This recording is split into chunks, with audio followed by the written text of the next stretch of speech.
But Jose, attorneys don't want to speak to me. Their assistants rush me off the phone.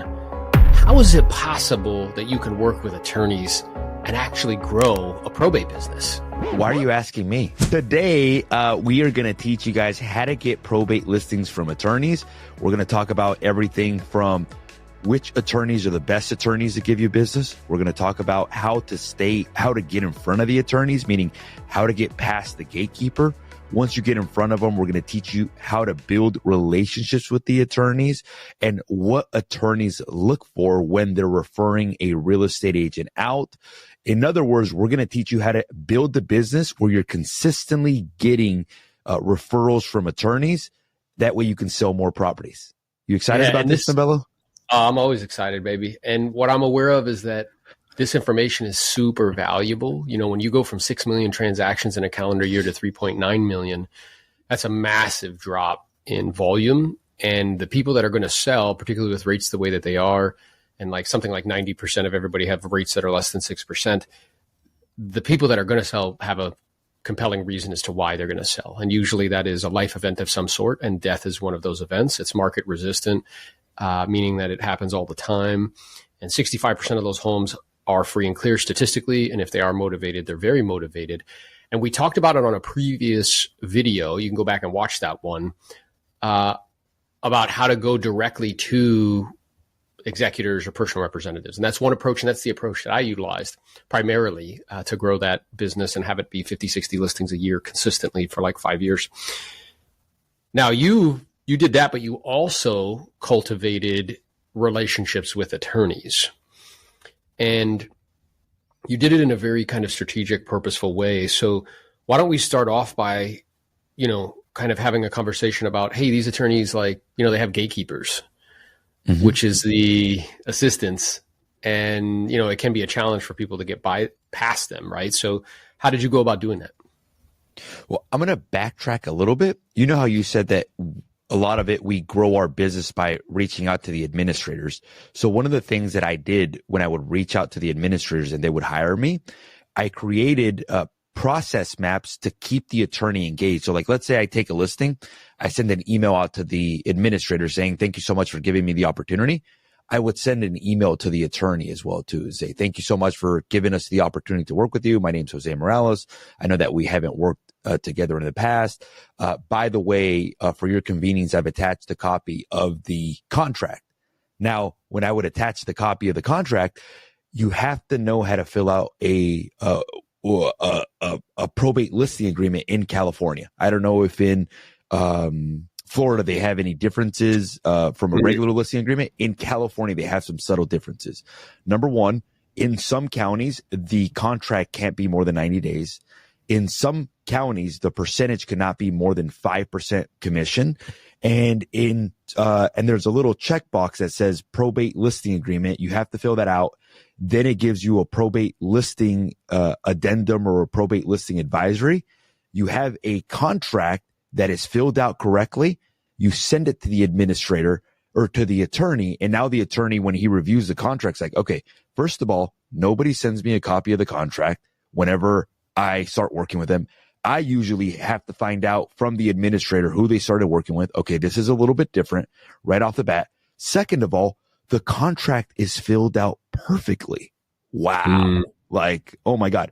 The last thing on that, whenever you fill out the contract, I usually try to fill it out in a way where it's like John Doe administrator, comma, the estate of John Doe, basically. So if you fill it out in that manner, the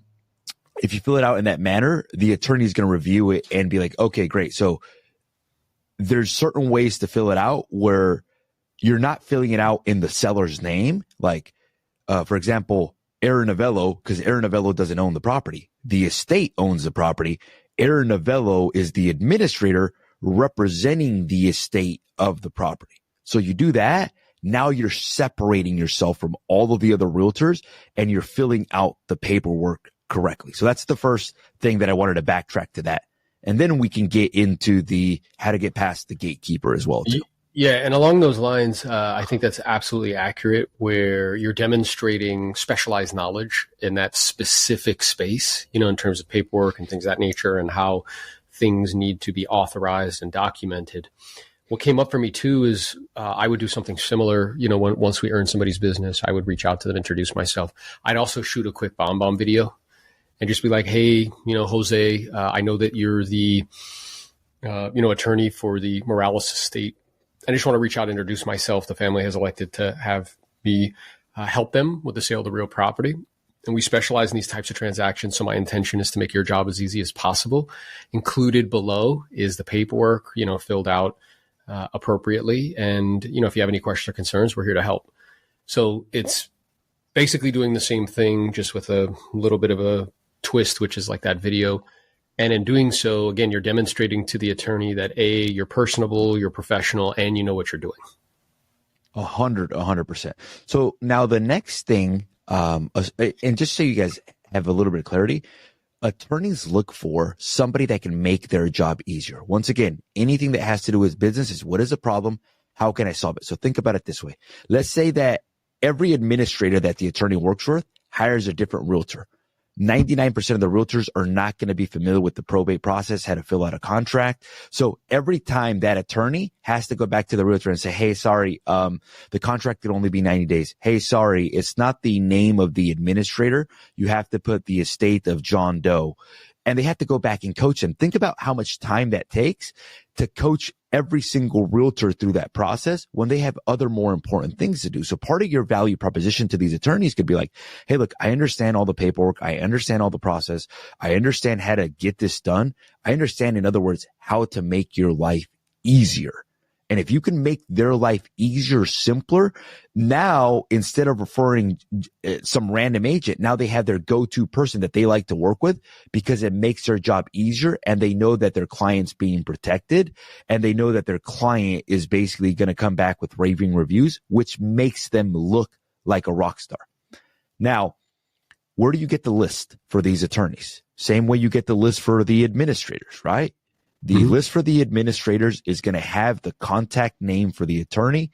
And at that point, when I first started, I would reach out to the administrator to see if they needed to sell. If I couldn't get a hold of the administrator, or regardless, I would reach out to the attorney if they were in my market. And I would ask the attorneys if they had any plans. But the question becomes, how do you get through the gatekeeper? So once you reach out to the attorneys, some of them, very small percentage, will have their cell phone. The other part is, how do you get through the gatekeepers? So I would call Aaron's the gatekeeper. I'd be like, hi, I'm looking for attorney John Smith. And they'd be like, I'm sorry, attorney John Smith is actually, or can I tell attorney John Smith what this is going to be regarding? And then I would will say, he or she know what this is? Will he or she know what this is about? Yeah. And then I'll be like, yes, he will. I'm calling about the John Doe estate. They'll be like, okay, let me put him to this. So the fact that you have a case name sometimes will allow you to get through the gatekeeper, basically. Just as simple as that.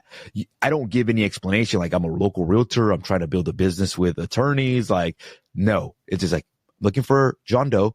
Will he know what this is about? Yes, it's about the John Doe estate. They put me through. Then the conversation with the attorney starts.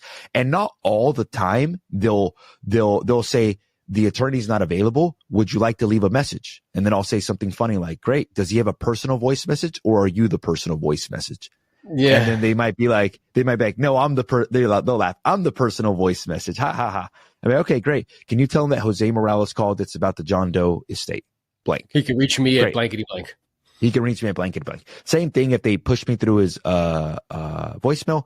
Hey, I'm looking to leave a voicemail, or hey, Mr. Attorney, Jose Morales calling about the John Doe estate. Have a couple of really quick questions for you.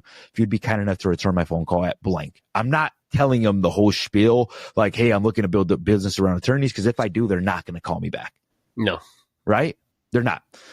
So let's assume that they do connect me with the administrator. Then at that point, I'm going to say something along the lines, hi, Mr. Attorney Jose Morales, local real estate agent, specialized in probates and trust.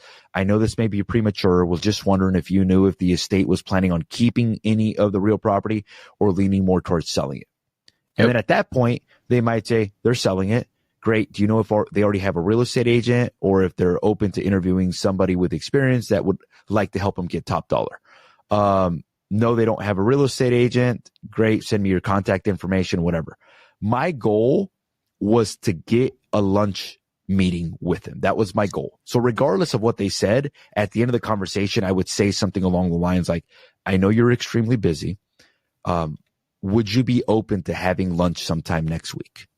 Yeah. I wouldn't say like, so that we can talk about how we can refer business to each other. Just very vague. Would you be open to having lunch? A lot of times they would say, yes, I'm open to it. Call me next week. Or they would say something along the lines like, call me next week and I'll take a look at what my schedule looks like. It's a polite way of saying like, I might not do this. Yeah. I'm just trying to get we might not do this. Yeah.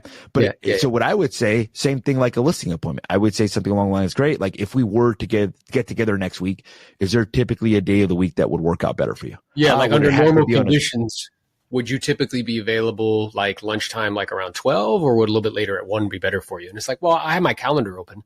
So what I can do is this, I'll grab a pencil with a big eraser. I know you're, equally as busy. I'll pencil it in for, let's say you said Tuesday and around 1 would work.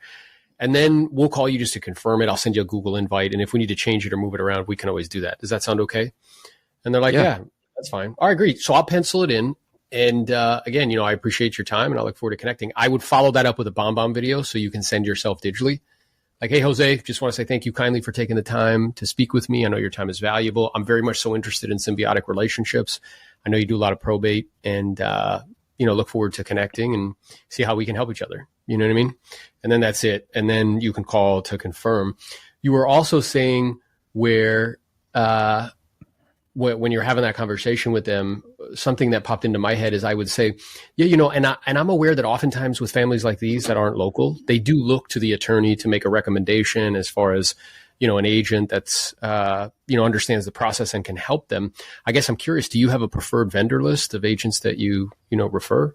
And then quiet. And then you can close, like Jose said, for having a lunch meeting or something of that nature. And to be honest, I didn't really care if they had an agent already that they work with or if they had anything like that. And the reason is I was looking to establish new relationships with all of them. And then I do want to be transparent. I have easier approaches to get in front of the attorneys, which we'll share in this video. This is probably one of the harder ones. And the reason is that you have to get through the gatekeeper. Then you have to schedule an appointment with the attorney to take them out to lunch, which for some people, it may come off a little bit easier if you're a prospector. If you're not a prospector, it may come off a little bit like almost like setting an appointment with somebody else, which we have softer approaches to be able to do that. Now, in the lunch meeting, I probably in 1 year, Novello, took out maybe like 100 attorneys out to lunch. Did you really? Like basically, I swear to God, almost every attorney that specialized in probate. So what happened at the end of those meetings is that a lot of the attorneys ended up knowing me now. And it was a very personal lunch. It was just me and them. It was at a nice restaurant. I would always pay every single time, no matter what. And then during the lunch meeting, I would just ask them questions about themselves. I didn't ask them questions about like how many probate deals you do. I'd just be like, hey, which law school did you go to? Did you always know that you wanted to be an attorney? How many kids do you have? Which city do you live in? What do you enjoy about your job? What don't you enjoy? What has been some of the like most challenging cases that you've had? And then we just, which law school did you attend? And then as the conversation goes, a lot of times if you make it about them, then at the end, they're going to be like, well, what do you do? Like, well, or how long, or they'll start asking you about your business. How long have you been an agent? I would much rather start the conversation asking about them. And then they'll be like, guess what? Attorneys love to talk about themselves. They love it. So if you can get to talk to them about themselves, they will talk for 45 minutes to an hour and you'll learn some things. And then what will happen is that they'll ask you like, okay, how long have you been in the business? Like, how long have you been doing probates? And just very basic questions. Then at the end of it, it's like, okay, great. You just established a relationship. Now, the challenge that I had with that strategy was, okay, I've just built this relationship with this attorney. It's been a month. He hasn't referred me any new business. Like, do I call him back to stay in front of them, or how do I stay in front of them? And this was a challenging part for me because I was like, okay, how do I stay in front of them? So then I started building ways aside from calling them to be able to stay in front of them, basically. Yeah, we can and start those are the ones that we'll be going over next. Yeah, exactly. Aaron, I can't believe you're calling me. My mom just died, and a month later you're calling me? You're such an ambulance chaser, man. You're a scumbag. How did you even get my phone number? Like, I can't believe that you're calling me. I really appreciate your authenticity. I want to be clear that my intention is not to be disrespectful in any way. It's simply just to reach out and find if we could be of assistance to you and your family. We do have a lot of clients under these sets of circumstances that are actually really appreciative of the fact that we do reach out, because I know it can be very overwhelming, you know, not only from a practical perspective of what to do with the property, but also from an emotional perspective. You asked me a question about how I got your contact information, and for better or for worse, it's actually public when something called a petition for administration, when it's filed at the courthouse. So because we specialize in these types of transactions and help lots of families just like you under the same set of circumstances, I just have an assistant that gathers that information, and I reach out to families and find out if we can help them in some way. I guess I'm wondering, you know, while I have you on the phone, because my job is to help you, it's never to talk you into doing anything. As far as, you know, the real property is concerned, at some point, you know, do you think you and the rest of your siblings, looks like John and Susie and Jill, if the goal and objective will be to at some point put that home on the market, or just to keep it in the family forever? We're not sure. It's too early to tell. Like my mom literally just died like 30 days ago. I haven't even been appointed the administrator. Like, I'm not sure which direction we're going to go with. Yeah, and that's perfectly okay. Again, you know, my intention is to really see if I could just provide you with any information that could be helpful. I really do appreciate your willingness to share that with me. The reason that I ask is, again, we've had the good fortune of helping a lot of families under the same set of circumstances overcome the challenges that are associated with the dynamic. And as I mentioned, my job's to help. I mean, it's never to talk you into doing anything. I do oftentimes find that when families are, you know, kind of discussing amongst themselves what to do, and either way is fine, whether to sell or not to, that it can be very helpful or useful for them to get a clear, realistic picture of value. In other words, an equity snapshot where if, and I'm clear that that is an if, you guys did decide to sell at some point, what would be the most amount you could expect to receive for it in its current condition, and net bottom line, what the proceeds would be to you and the family when it all shakes out. Do you think, Jose, that could be helpful or useful information for you guys? We've already kind of done that homework already. Like, so we went on Zillow already and we see the value already. So I think that as long as Zillow is accurate, then we've already got that information. Yeah, and I do appreciate that. I know that these online platforms provide lots of information. What's very interesting to me as an agent is Zillow gives you the definition of their Zestimate on their site, and they tell you that they can be in this geographic area plus or minus 5 to 10%. So if they say it's worth, just for number's sake, 500, it could mean 450 or 550. It's actually a pretty big swing. And usually families want a more precise number when they're, you know, making those types of decisions and choices about what to do. Now, I do oftentimes find as well, and I don't know if this is a situation that you and your family has to deal with, or if you've dealt with it already, that sometimes whether families decide to sell or they don't, they can use some extra help or assistance as far as preparing a property either to keep or to sell at some point, such as maybe like an estate sale for items on the inside that may have value, helping to get contents perhaps cleared out or donated to local charities, or even some light handyman work to prepare the property for sale or to keep, right? To keep as a secondary home or something of that nature. Do you think any of that could be of help or assistance to you and your family? Yeah, maybe. Like, I mean, we've already talked to a couple of estate sale people, but if you have any vendors, just feel free to email them over. Like, we're happy to, obviously open-minded and open to taking a look at those. 100%. And just so you know, there's no financial incentive for me to refer you to anybody. These are just people that we work with all the time, know and trust. And I know particularly for families like you that aren't local here in the area, oftentimes they'll just go to Google versus getting like a local referral. So that could be helpful. I'll make a note of that here. And I've only spoken to you, Jose. You know, I'm aware that there's some other parties. I guess if you had it your own way, do you have a preference either way, like whether to sell it or to keep it? I would like to sell it, but I think that's where the problem is. Like, we have other people that live at the property that would like to keep the property because obviously they've been living there for 20 plus years. Yeah. And again, I appreciate your willingness to share. The more you're willing to share, the better equipped I am to provide information that could be helpful or useful in some way. So if it's okay with you, what I'd like to do is ask you a couple questions. My intention in asking is not to be nosy, just to see if I can give you any more information that could be helpful or useful. Would that be okay? Yeah, sure. Okay. So the individuals that are living there, if you don't mind me asking, are they family members or is it like a tenant situation?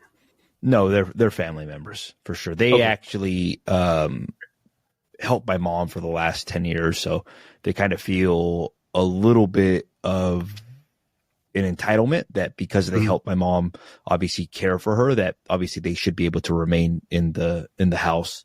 But there's 6 of us, so some of us don't want it, and then some of them do. So it's kind of like it's a complicated situation. Yeah. And again, most of these are. So I appreciate your willingness to share. It's not uncommon that there be someone that's living in the home. And what I know to be true is that in my professional experience, having helped so many families in these dynamics, there's a difference between having a desire to keep the property and actually having the means and the ability to. So I'm wondering, do your siblings that perhaps are interested in keeping it and the individual that's currently living there, do they have the ability to buy the other 4 out? Or is that not something that's realistic? I personally don't think so, but I think that's something that they want to explore. They want to explore to see if that's possible. I don't think so, just because obviously like the one that lives there doesn't really work. So I don't believe that they're going to be able to, but I think that they want to try to see if they can keep it. Yeah, that's not uncommon. So what I'm hearing from you, based on what you've been kind enough to share, that with a very high degree of probability, more likely than not, the property will be sold. It's just a matter of trying to work through the challenges of having, more than one person in the room and everybody has their own ideas, and allowing it to play out in an attempt to try to preserve familial harmony, right? Which I totally get and understand. And I guess I'm wondering, as the personal representative, which you will be shortly, nobody's challenging that. It doesn't sound like that. Do you think from your perspective, when having conversations with your family, having a clear, precise picture of equity, and then also having a plan around vendors and if it makes sense to put any capital into the property versus selling as it is, where it is, that would help you kind of lead the others in making a decision that is best for all parties? Do you think that would be helpful? I think that would be very helpful. Yeah. Awesome. So with all of that being said, may I make a suggestion?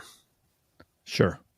Yeah. Well, based on what you've been kind enough to share with me, Jose, I'm hearing a couple things very, very clearly. The first one is, again, more likely than not, the goal and objective will be to sell. And it's okay, again, if that changes. The second thing I'm hearing from you is that the more information that you can gather as the personal representative, the one that's kind of leading the estate in terms of equity, a precise picture of equity, as well as some of these ancillary services that could be helpful so you can formulate a plan. And if it makes sense to put any capital in or just sell it as it is, the better equipped you'll be. And the rest will be to make the decision that they feel is best. So what I'd like to do is this. I have a lot of clients that are in a similar stage in the process, just like you, and aren't local here in the area. And what we do initially is we schedule a very simple 10, maybe 15 minute, no obligation whatsoever, phone or Zoom appointment where we can see each other.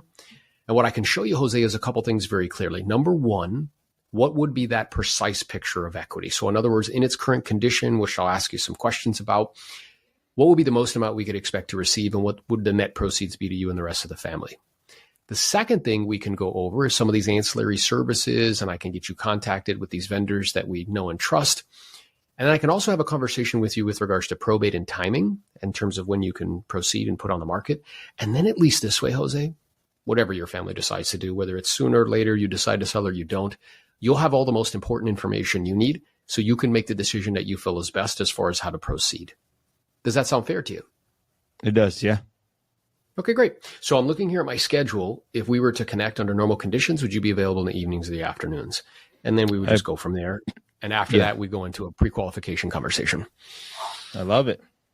So this is what I liked about that call. What I liked about it is when I was like somewhat wishy-washy, like meaning like the family member, it doesn't sound like they're going to be able to qualify, but I don't think that they are, you led the conversation in a way, like, to the way that you repeated and approved. You said, it sounds like at some point you guys are going to be selling the property, because that's really what I'm saying.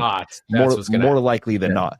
And that can be a pivotal change in the conversation. Like, if you say, like, oh, go in a different direction, then it doesn't lead to an appointment. But it's like, okay, everything you're telling me sounds like more likely than not it's going to go into the sale. So you led them in that direction, which I love that about that conversation. Obviously, the other thing that go ahead. I was going to say, like, also, like, kind of, which you probably are going to comment on now, is you hopped on that call, like, very charged, like, angry, and, like, you know, and then remaining calm and clear and diffusing that situation, you know, like, as best as possible. Yeah.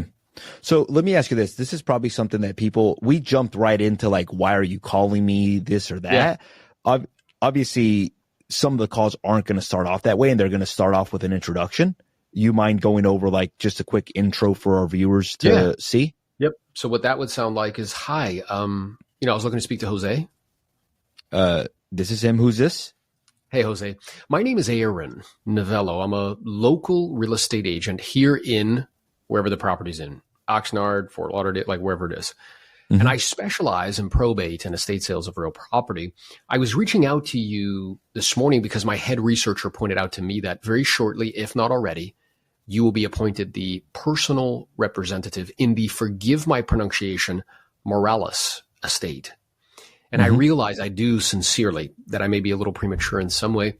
I was calling you very respectfully, of course, with regards to the real property on 1265 Plum Street, simply just to find out if ultimately, at some point, the goal and objective of yourself, and it looks like your siblings, Jonathan and Susie and Timmy, if the goal would be at some point to proceed and get that property on the market and to get it sold, and then be quiet. And when you do that, there's a couple of reasons why we're doing it that way. One is I'm saying who I am right out of the gate.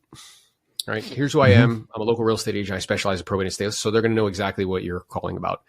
Then I realize that I may be a little premature. That demonstrates emotional intelligence, right? That it's a sensitive thing. I'm calling very respectfully. You'll notice I actually probably did something like this when I did it. And I've watched you when you communicate, like, you do this without, I think, consciously. You'll put your hand over here, where it's like really you just being, like, authentic, like what you really feel. So I was like, I'm calling very respectfully, of course, with regards to the real property, simply just to find out if ultimately, at some point, the goal and objective of yourself and your siblings, looks like Susie, John, and Timothy, was to get that property on the market and to get it sold. So I'm getting right to the point. And they're either going to say there, yes, no, or maybe. Like, yes, no, or we're not sure.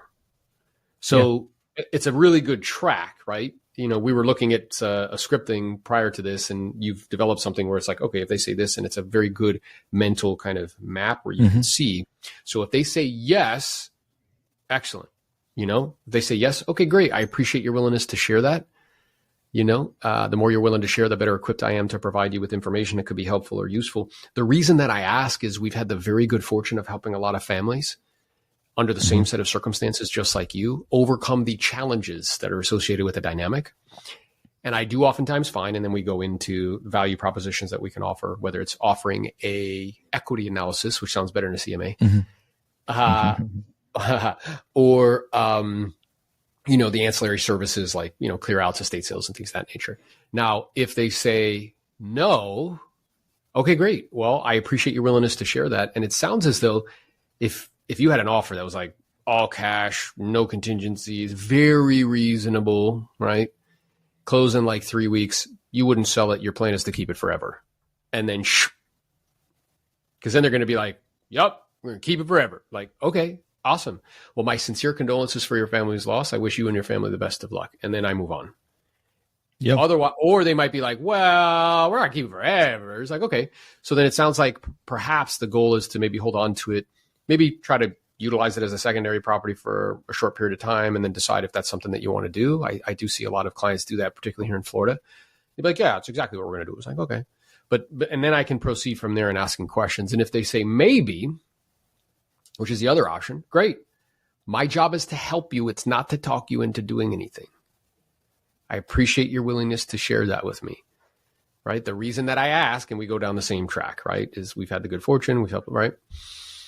And then going down the same way, I find that when families are unsure about what they're going to do next, it's usually very helpful to get a precise picture of equity.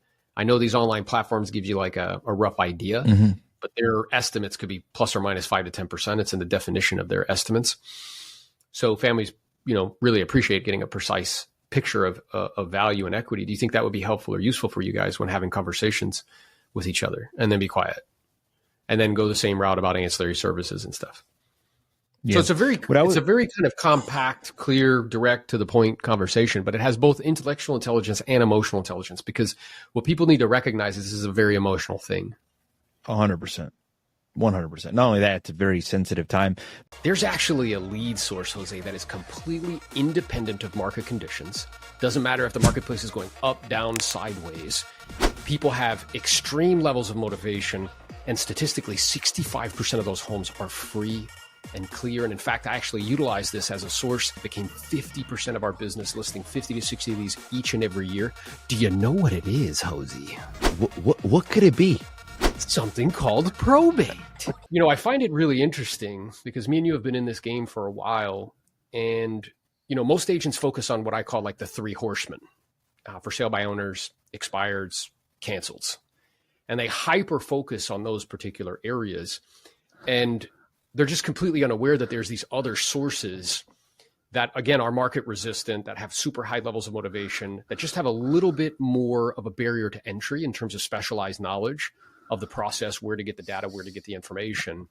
And in fact, I remember when me and you were initially kind of role playing, and I was sharing with you, how to list in high volume and sell in high volume, what to say and how to say it.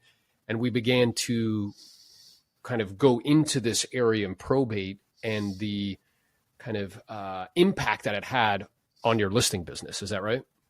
100%. So I love probate listings. Been doing probate listings, I think, since back in 2014.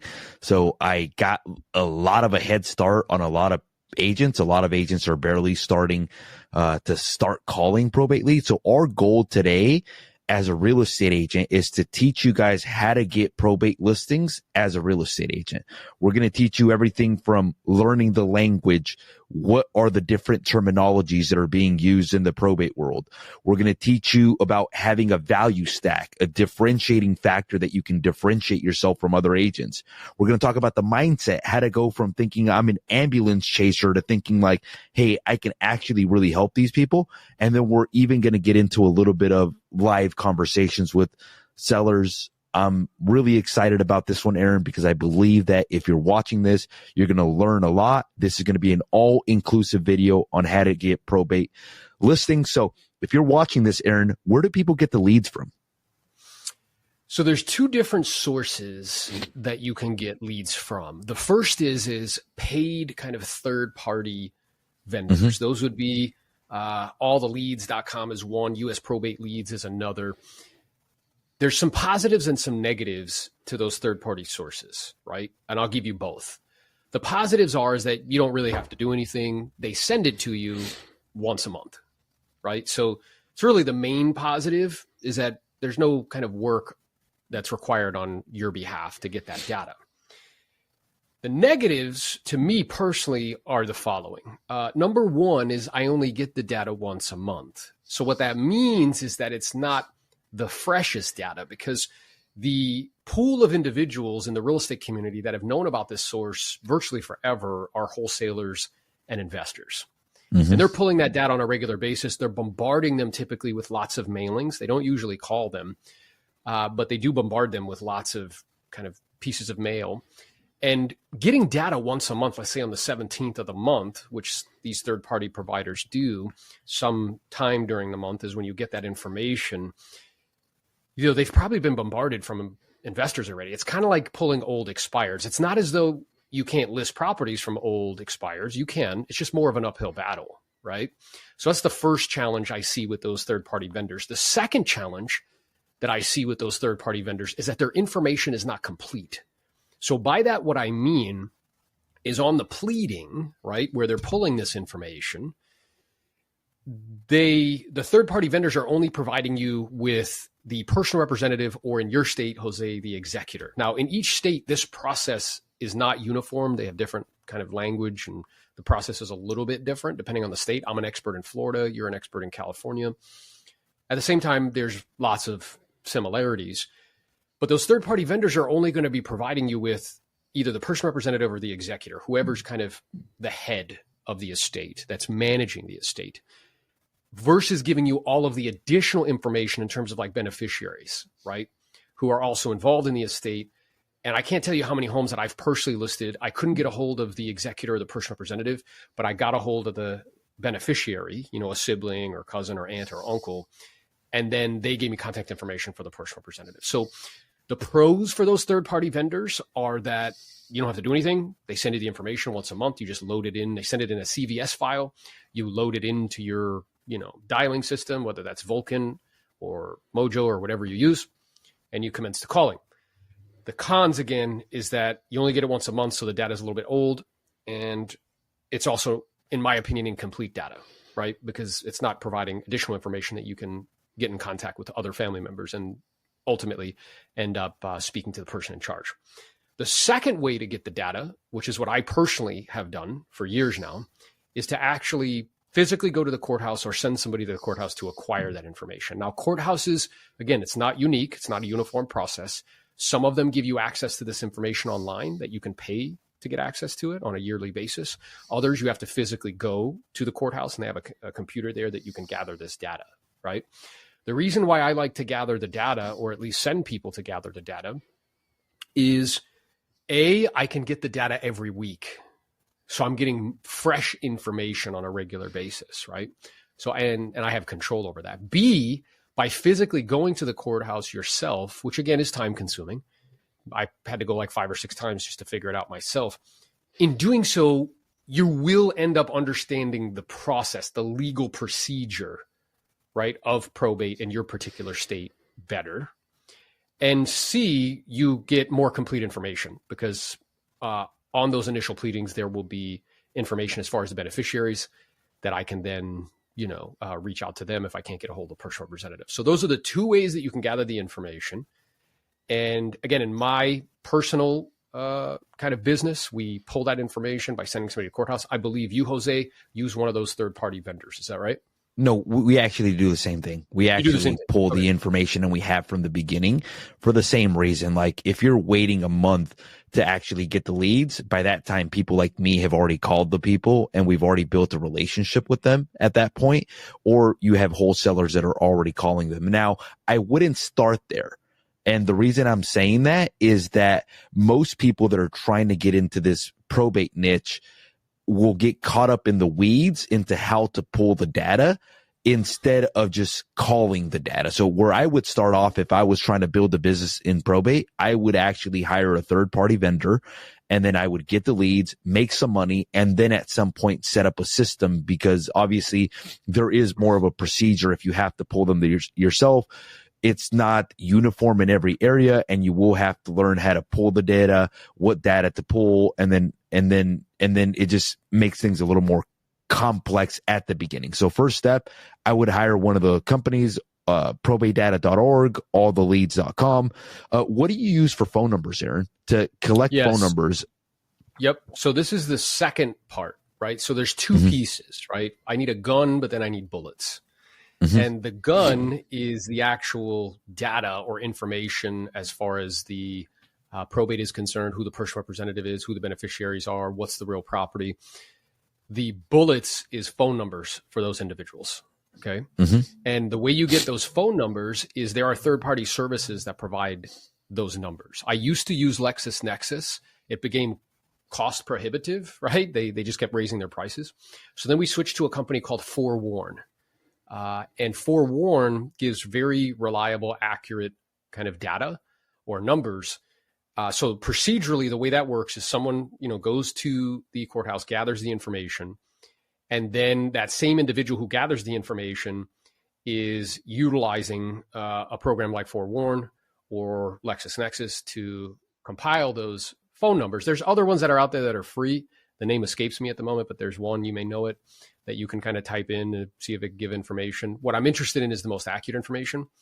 And then that same individual who is pulling the information, getting the phone number, what they're also doing is they're loading that into a CRM. We personally use Follow Up Boss. At the beginning, I was just using sheets of paper, which works. It's not that it's bad. The problem is you can't scale it. So nobody else can make calls, with you or on your behalf on your team if it's not loaded into a CRM. Got it. Okay. So now let's say that you have the leads, you have the phone numbers. What are, and this is what I love. This is what I love about how you explain things sometimes.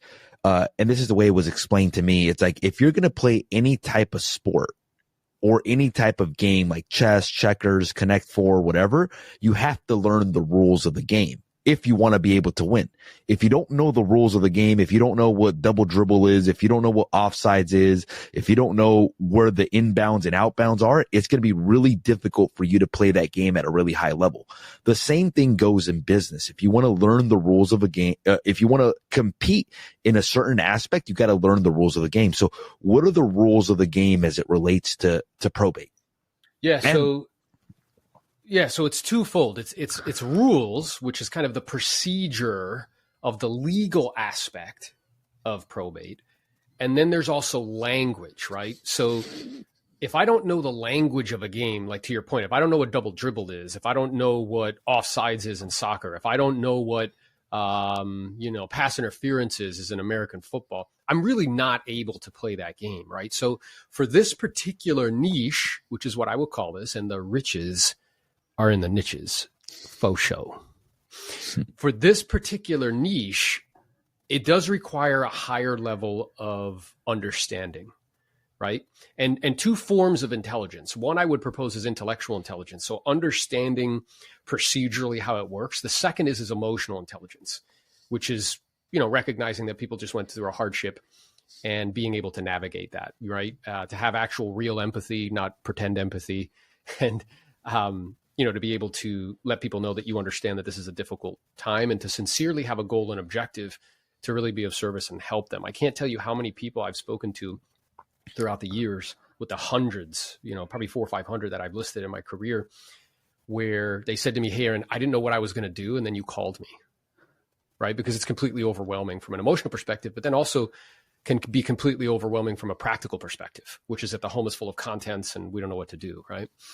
So from a procedural kind of the rules, some of the things that you would want to focus on, and again, each state is different, right? So what I would propose or recommend, which is what I did, is the person who kind of prepared mine and Carla's will when we initially had children. Anybody who does estate planning or things of that nature, or a probate attorney, like I would connect with them. And if you don't have a will, pay them to do your will, and then start to ask them questions about the process, right? Where you can ask them, hey, like, what's the first pleading? If somebody has a will, what is that called? If somebody doesn't have a will, what is that called?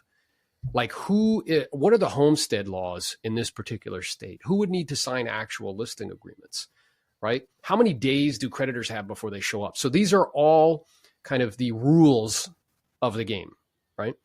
And then as far as the language of the game, if you're going to be having conversations with attorneys and or family members, I need to know what a personal representative is. I need to know what beneficiaries are. I need to know what the homestead rules are in the particular state. I need to know what the creditor period is. I need to know what happens, or what is it called, when there's someone inside of a property and they won't leave. What are the kind of writs of possession that I can utilize as a homeowner or family member to get that individual out? Let's say a tenant that doesn't want to leave, or even a family member that doesn't want to leave. Right? Because that's oftentimes the case, where there's somebody living there and was maybe taking care of the mom, or, they may just be living there and not paying anything, and the siblings want to get them out. So I need to understand and speak the language. So that way, when I'm having conversations with family members, immediately they're going to be like, oh, this person knows what they're talking about. Right? Because they've heard these things from their attorney. And or when you're speaking to attorneys, instantaneously they're going to recognize, like, oh, Jose knows what he's talking about. He's done these type of transactions before. And by knowing what you're doing and being able to speak the language, it 1000% will differentiate you from other agents that are just like, hey, Grandpa Jim died. Do you want to sell your house? I agree with you. So I did something very similar where I sat down with an attorney as well too. And the attorney literally just explained to me okay, this is how this works. This is this is how that works. The other thing that I did is I took an educational course. There's a course out there by MTI Education, and it's basically an in-person course. I don't remember if it was a 1-day course or a 2-day course, but I literally flew out to Las Vegas. What I liked about that is that there was a little community of people there, and sometimes maybe you don't have the right questions, but somebody else will ask questions about it. So find a company like MTI Education to see if they have a 1-day or a 2-day course, and then fly out there. What I also like about that is that MTI Education had a Facebook group after the fact, and that Facebook group, you can go and ask questions. So as I was learning the language and the rules of the game, I would go on the Facebook group and say, oh, this person said this, this, and this. Does anybody know what this means? And then somebody would be like, oh, well, this means that, or this means this. And that was very helpful at the beginning. The other thing that I did, and this is kind of for continuing legal education, attorneys actually have meetings just the same way that real estate agents do. So real estate agents have continuing education that they attend to on certain events. Attorneys have those same meetings. So if you really wanted to become ingrained in the legal community and really understand their lingo, I started to attend these events once a month. So I started finding out when the probate and trust attorneys would meet to have their education. And I started learning what they go through, because if I understand what they go through, it was helpful to me from a real estate agent's perspective, just to know what they're going through. You as the children are not going to get it until that person passes away. And normally a second wife is a lot younger than the first wife. So you could be in there with her for a long time. If it's a third wife, forget it. I remember an attorney one time said to me hey, instead of a second marriage, he's like, just live in sin. I think that again and again, if you talk to grown people who've gone through probate, they'll say I stopped speaking to my brother after my father's estate. So none of these things are permanent unless you pass away, then they become permanent. Welcome back, Novello Nation, to another episode of the Aaron Novello podcast. We have with us an absolute rock star, awesome human being, somebody we refer on a regular basis to all of our clients who need her specific expertise. Her name is Danielle Greenberg, and she knows probate inside and out. I really appreciate you taking the time to be with us here today. Thanks, Aaron. Happy to help. Yeah, absolutely. So, I think what's interesting is that I find in everyday conversations with homeowners that, being that we live in Florida, I tease people that we live in heaven's waiting room, right? So Right. This issue of probate comes up on a regular basis, and it's something that a lot of people really don't understand. So I wanted to invite you on the platform to really, share your knowledge, so that way, it could be helpful or useful to people in some way. So if you could, briefly kind of share with people what actually is probate, because I don't think people generally understand that. Right. Okay. So basically, when you die, if you have any assets that are in your individual name that don't have a beneficiary on them. So if you have a bank account, or if you own real estate, or if you have a 401k or different assets, and you've failed to designate a beneficiary on them or move them into a trust or other different titling things, when you pass away, the only way for those assets to be transferred on to whoever you're leaving them to is through a process called probate. So people often get confused. If you have a will or if you don't have a will, either way, the court is in charge of this probate process. If you have a will, we call it testate. If you don't have a will, it's called intestate. If you have a will, you can leave your property in most instances to whomever you like. There's some exceptions with cutting your spouse out. They're entitled to get about 30% of your estate, or if you have minor children, with your homestead property. And otherwise, if you don't have a will, then the law controls. And a lot of times people are very unhappy with the outcome, not realizing that, the daughter that your father had that he never spoke to is getting her share, that your stepmom is getting probably 50% of the estate, etc. So The only way to override the baseline rules of law is to create a will. And without a will, it just goes according to a very specific flow of questions. Are you married? Do you have kids? Do they have kids? Did somebody die? Etc. So the probate process, basically what happens is you get assigned a judge, the documents get submitted to the court, and there's a period of time where creditors can file claims. And then the end result is whatever assets are left from the estate, they get distributed either according to the will, if you have one, or if you don't, according to the intestate law. And yes, as I said, a lot of times people are pretty unhappy with the outcome. And also, you and I have talked about this many times, a common mistake people have is they think that if they have the will, that just controls what happens. And basically, a will is only going to be valid once a court says so. So just having possession of a will and taking it around will get you nowhere. You have to submit it to the court. The court has to make sure that it complies with Florida law. Then it will get admitted to probate, and then it will control the outcome. And also, what confuses people a lot of times is if you have a beneficiary on an account or on all of your property, that will trump whatever the will says. So I have people call me and they'll say, the will says I'm getting 50%, but you're getting 50% of nothing because the assets have already previously been distributed out to a beneficiary, let's say, leaving nothing for the probate.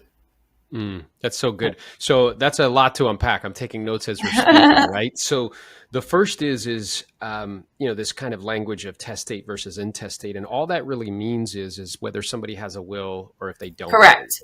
And Testate is will, intestate is no will. Perfect. And then the other thing that is important for people to recognize and understand is that simply because there's a will in place, oftentimes we communicate with people and they staunchly believe like, yeah, I don't have to do probate, where in fact, that's actually not true. Correct. What the will does is the will serves as a document for the court as they're proceeding with probate to make decisions about, how things are going to be distributed. And in fact, and one of the reasons for that is sometimes people have different versions of wills and, or it's not done validly, etc. So, you might think you have the last will that the person did, but a later will always takes the place of a previous will. So you might have a 2004 will, but someone did another one in 2010. The 2010 will is going to be the one that controls. Yeah. And it's also critical because we actually had a conversation. I was sitting at a table with someone and she pulled out a will and was super excited about it. And the moment she pulled it out, it was like handwritten. So initially it's a red flag. And then number two, I got you on the phone and you were cool enough to answer at like 6:00. And I'm like, yeah, here's the will. You're like, okay, cool. You're like, how many witnesses? Right. And I was like, one. And you're like, state of Florida says you need two. So that's invalid. Correct. Right. And that was like devastating for that individual, but like, that's just the way it is. And the two witnesses have to be in the room with each other and the signer at the same time. I had an attorney get a will thrown out because all he did was track down the witnesses and they said, oh no, we weren't together. I signed it this day, and then the will wasn't valid. So. Yeah. And it was interesting because as I'm sitting there, she's like, well, I was in the room so I could just sign it now. I'm like, that's a felony. You should not do that. That's against the law. So, okay. So if, knowledge is critically important as it pertains to this. And if you understand it very well, you can plan accordingly. The other thing that popped out as you were saying that is if people don't properly plan in this way, even with a will, before you get into ways of kind of avoiding probate, then essentially what happens is that the courts get to decide. And that's rather interesting, right? It's kind of like out of a fear of dealing with the inevitable, we don't take the time to plan. And as such, then we leave it up to other people to be the arbiters of like our estate. And like you said, people oftentimes are not happy with that outcome. So if I'm hearing you correctly, everybody should like reach out to somebody like you. And if they have any assets, they should definitely draft up a will. Is that right? That's correct. And I would also say that I know there's a lot of online platforms where you can get your own will done, LegalZoom or those places. I definitely don't recommend that just because I know it's like a money saver in the short term, but I see so many mistakes and things that go wrong when people use that, and they don't necessarily know, obviously, what I know doing this every day for a living. So I think sometimes that's like a short-term solution that's not the best option. Yeah, it's kind of like when me and Carla tried to change the flooring in one of our apartments by ourselves. We're like, how hard could that be?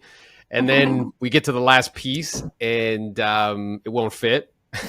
And then I got to hire a professional who like undoes it in like 45 minutes and makes it good in like an hour, right? I would have saved all this time, energy, and effort. So to that point, oftentimes this like DIY, like do it yourself mentality, and in an effort to try to preserve some capital at the same time with so much on the line, it makes sense to have some professional guidance, because you can do that, think everything's tied up like a bow, and then when it comes down to it, it wasn't done properly, and then it's invalid. And then you have no choice, nor do your kind of beneficiaries have a say in what happens. Is that right?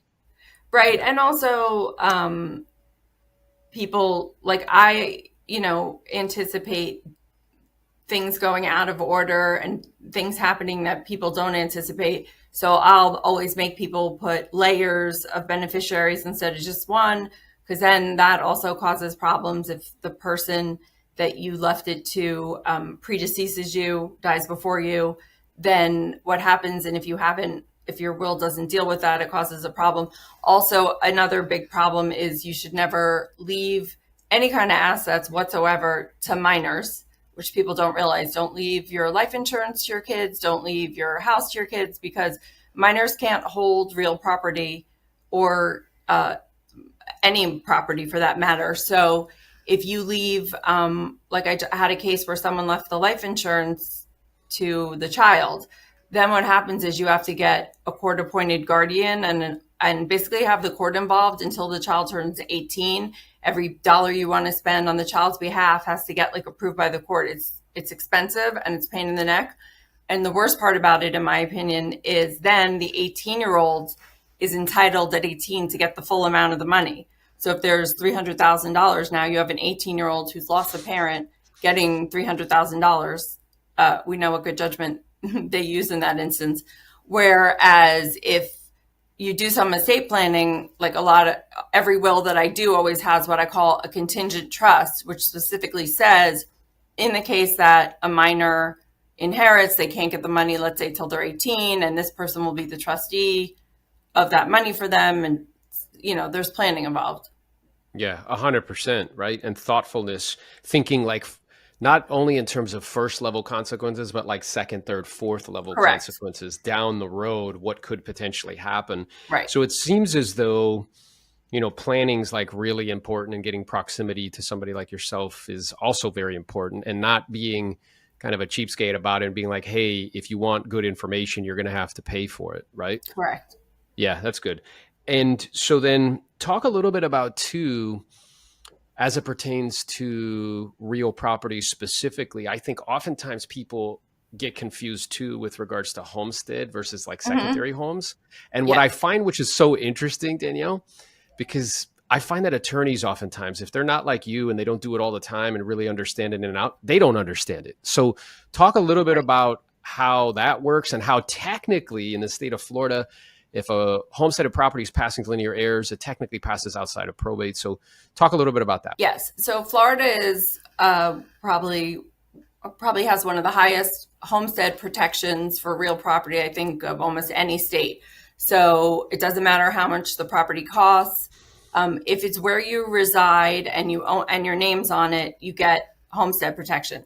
People often get confused with, I got homestead for tax purposes or something else, which doesn't have to do with homestead for probate purposes, which is confusing. So basically, even if you don't, for example, apply for the homestead tax exemption on your property that Florida allows, that doesn't keep the property from being determined as your homestead. So if you own it or own a fraction of it and you reside there, it's considered your homestead in Florida. So oftentimes, especially like if property's co-owned by like a brother and a sister, let's say, but the brother lives there, with respect to his portion, it's homestead because he lives there, and therefore the homestead laws that kick in probate apply. Basically, one of the biggest things in Florida is that if you own homestead property and you're married, even if you own it in your own name, your spouse, upon your death, has rights to your homestead property. So that's a big surprise. And this normally comes up with a second marriage and the grown kids and the second wife. So if they're like, but my dad owned the property. Okay, but he was married at his time of death. If you're married and it's your homestead, even if your spouse doesn't live there. I have a case where the spouse moved to England. She still has the homestead rights to the property. And what the rights are is that under the law, the spouse will get either a life estate when you pass away in the property, meaning they can live there for the rest of their life, or Florida allows that spouse, once our other spouse dies, to file an election. You have to probably see an attorney to do this. You file something in the public records that says, I'm electing to take a 50% ownership now instead of a life estate. So, and they did that because sometimes people wanted to like move out of the state or move away from the property. And so they gave the spouse the option of taking a 50% interest, or the spouse can have the property for the remainder of their life. Upon their death, the property will transfer to the like spouse's children in equal shares. So people are always really surprised by this, upset by this, because they don't realize those rights that the spouse is going to have. And I always say that marriage has consequences. So if you're like, sometimes people just stay married or they don't think about it. They can't believe, like I have someone where the father married someone for a green card. And I'm like, okay, but then now the wife has a life estate. Like, I think, you know, whether you could challenge the green card nature of it is not my area. But the other thing is if you have a spouse or you have minor children, then you are not allowed to, in your will, leave your homestead to somebody else. You can't try to bypass what I'm saying by saying, I'm going to leave it to whomever. That's just the price to pay for making a lot of money. I totally reject that. And I'm about to fire you. Why am I paying you? I want to give you a different perspective on financial margin. And so there is a deep emotional attachment to this trade.